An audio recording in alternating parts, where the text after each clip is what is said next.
Hi, I'm Emily. Growing up in a small Midwestern town felt less like a cozy childhood and more like a cage. My family? The kind you pray you'll never have to deal with. My mom, always in control, dictated every tiny aspect of my life. What I wore, who I spoke to, even how I behaved in front of strangers. My dad? Well, as long as he had his beer and the TV remote, the rest of the world could have been on fire, and he wouldn't have noticed. Then there were my two older brothers, carbon copies of my mother. Emily, don't embarrass us, they'd say, parroting her favorite lines. Emily, remember who you are. But under all their rules, I often wondered, who was I really? Then one day, the shouting was worse than usual. Homework, chores, something stupid. I don't even remember what it was. But this time, it ended with a slap that echoed in my ears and rattled something deep inside me. As I stood in front of the bathroom mirror, nursing the stinging red imprint on my cheek, I whispered, I can't do this anymore. The face looking back wasn't scared, it was tired. Fed up. That night, I made a decision. I was leaving. I packed a small backpack with essentials, clothes, a few stolen dollars, and my old, battered phone. I waited, watching the clock as it inched toward midnight. My heart was pounding, my hands trembling, but my mind was clear. As I crept down the hall, past my mom's bedroom, her voice hissed behind me. Where do you think you're going at this hour? I froze. Just to the bathroom, I whispered, praying she'd believe me.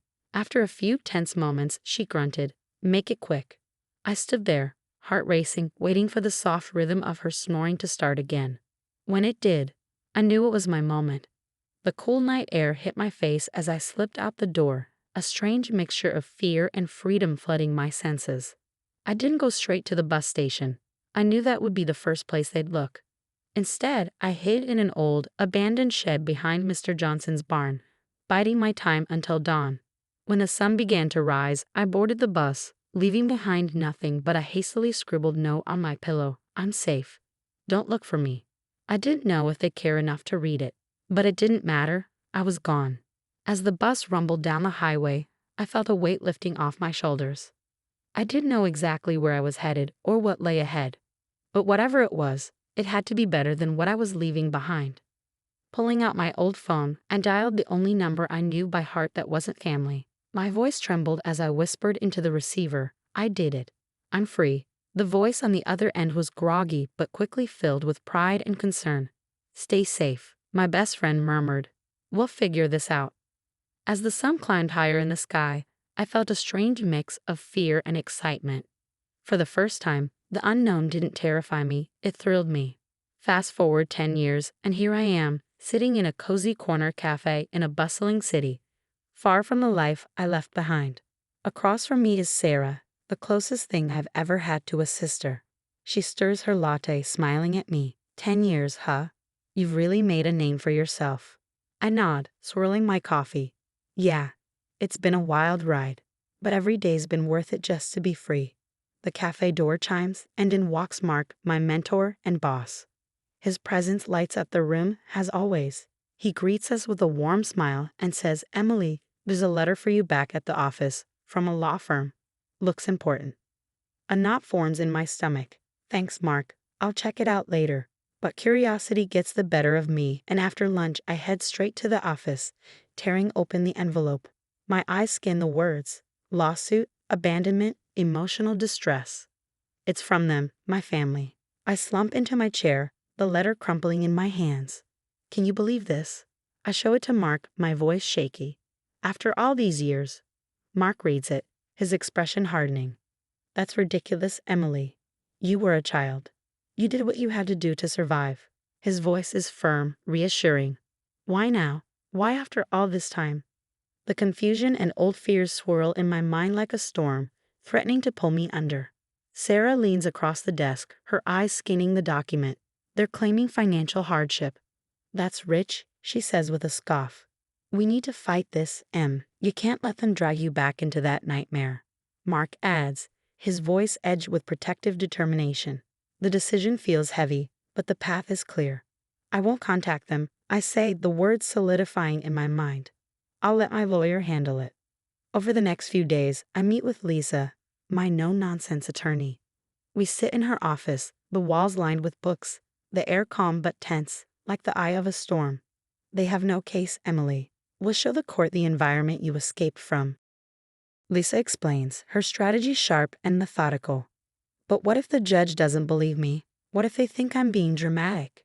The old insecurities bubble up, threatening to choke me. Lisa leans forward, her voice steady and confident. Trust me, I've seen it all. We'll bring in witnesses, school records, even the note you left when you ran. We'll paint a picture so clear, they won't have a choice but to see the truth. The days leading up to the court date blur together in a whirlwind of preparation and sleepless nights. Sarah and Mark are there every step of the way, their support a steady anchor in the chaos. The morning of the hearing, I stand outside the courthouse, the cold stone beneath my feet grounding me. No matter what happens in there, you've already won. Emily, Sarah says, squeezing my hand. I nod, feeling strength rise in my chest. I know, but this is about setting the record straight, for me, and for anyone else who needs to hear that it's okay to leave. Inside the courtroom, I face my family from across the room. They look older, but they haven't changed. This isn't just about winning. It's about reclaiming the pieces of myself they tried to take. The judge calls the room to order, and as the first witness is sworn in, I take a deep breath. This is it, the fight to finally close the chapter they wrote in my life and start writing my own. The courtroom hums with low murmurs as I sit, my palms sweaty, my heart racing. I'm surrounded by files, each one a testament to the years I thought I'd left behind. Lisa, poised and focused, flips through her notes. Their attorney will try to paint you as a runaway who abandoned a loving family, she whispers, not taking her eyes off her papers. I take a deep breath. I know they weren't loving, and we have the evidence to prove it. The judge enters, and the room falls silent. All rise, the bailiff announces, and the session begins. The first witness is Mrs. Allen, my old neighbor. She was always such a quiet child, kept to herself. I heard shouting from their house many nights. Their lawyer quickly jumps in, but you never saw any actual harm done to Emily, did you, Mrs. Allen? Mrs. Allen doesn't waver. I may not have seen bruises, but I heard her cries. Her voice is firm, unwavering. Next, my high school counselor takes the stand. Emily came to me several times distraught. She was terrified of going home. Did Emily ever speak of leaving her family? Lisa asks. She did. She said it was her only way out, the counselor replies, her eyes briefly meeting mine in a moment of shared understanding. The evidence builds, late-night calls to friends, journal entries detailing the abuse, photos of my cramped, unkempt room.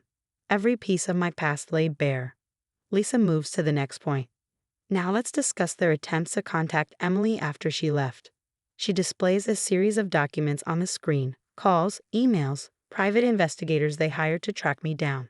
They claim distress, yet spent considerable money and effort intruding into Emily's life well beyond any concern. Their attorney stands, his strategy unfolding. Isn't it true that you never sought help from social services, that you didn't pursue any legal means to separate from your family? I feel my voice rising. Where would a scared 16-year-old go? Who would believe her when her own family called her a liar? My words echo louder than I intended, and the courtroom falls silent. The judge calls for order, and I take a breath, regaining my composure. Then Lisa delivers a final blow. I'd like to present these recordings, she says, handing over the evidence. The court listens as voicemails play, each one dripping with venom. Come back, or you'll destroy the family, one voice sneers. You owe us after everything we've done for you, says another. The silence after the playback is deafening. Every eye in the room is on my family now. The courtroom is thick with tension, every word from the judge hanging in the air. She takes her time, flipping through her notes, the room on edge, waiting. Finally, she looks up, her voice clear and decisive. This court recognizes the courage it takes to stand against one's own family. Based on the evidence presented, it is evident that Miss Emily's departure was not only justified but necessary for her safety and well-being. Relief floods me, a wave of validation I didn't even know I was craving.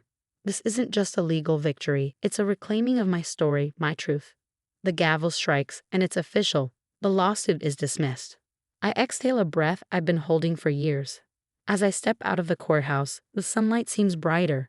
The city sounds somehow softer. This battle is finally over. Sarah and Mark are waiting outside, their faces breaking into wide smiles. We did it, Em, Sarah says, hugging me tightly. Knew you could, Mark adds, patting my back. Let's go celebrate. You've earned it. But as we walk, the victory feels bittersweet. News of the verdict spreads quickly, and soon the media is running the gritty details of my family's cruelty. Over coffee a few days later, Sarah shows me the headlines on her phone. Look at this, Emily. Your story's opened a real can of worms for them. Good, I say, but the satisfaction isn't as sweet as I thought it would be. It's strange, I continue, stirring my drink. I'm relieved, but you're thinking about what comes next. Sarah finishes my thought. Yeah, how many people are still out there feeling trapped like I did? That thought lingers with me. The court battle may be over, but my journey feels like it's just beginning. A few weeks later, I find myself at a local community center, volunteering, sharing my story with others who need to hear it. That's where I meet Jamie, a teenager with eyes that seem far older than they should be. You really got out, you really stood up to them. Jamie's voice is a mix of hope and skepticism. Yeah, I did. It was hard and it was terrifying, but sometimes you have to stand up for yourself because no one else will. I say my words soft but firm. Jamie nods, processing. But what if you're scared? Being scared doesn't make you weak, I say gently. It means you know what's at stake, and that's what makes you strong. You're fighting for something important, yourself. I see a flicker of something in Jamie's eyes. Maybe I can do it too. You can, and you won't have to do it alone. As the days turn into weeks, my life finds a new rhythm. Between work, volunteering at the community center, and spending time with Sarah and Mark, I start to feel something I haven't felt in years. Balance. Peace. One evening, as I sit by my apartment window, watching the sunset paint the sky, I reflect on everything. The struggles, the escape, the legal battle, and now, helping others find their way out of their darkness. I made it, I whisper to the fading light, and I'll make sure others can too. The journey wasn't easy. The scars, both physical and emotional, will always be a part of me. But they're no longer just reminders of pain. They're markers of strength, of survival.